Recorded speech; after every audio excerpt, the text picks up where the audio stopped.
लाडक्या बहिणींनो, लाडक्या ताईंनो, जून महिन्याचे जे 1500 रुपयाचे तुम्ही वाट बघत होते ते आता सुरू झालेले आहे. म्हणजे लाडक्या बहिणींनो, आजपासून तुम्हाला एक आनंदाची बातमी तुम्हाला मिळणार आहे आणि ही जी बातमी आहे ती खूप मोठी आहे. आतापर्यंत तुम्ही प्रतीक्षा करत होते की जून महिन्याचा हप्ता कधी मिळणार, तर ती आता जे महत्त्वाची गुड न्यूज आहे ती समोर आलेली आहे. मे महिन्याचे पैसे तुम्हाला आता मिळालेले असेल जून महिन्याचे 5 तारखेला.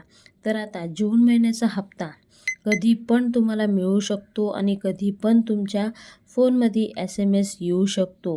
तर लाडक्या बहिणींनो, ही खूप मोठी गुड न्यूज आहे लाडक्या बहिणींसाठी. आणि जर तुम्हाला SMS द्वारा कळालं का पैसे वाटप सुरू झालेले आहे, तर लाडक्या बहिणींनो कमेंट बॉक्समध्ये कमेंट करून सांगा की आम्हाला ह्या जिल्ह्यामध्ये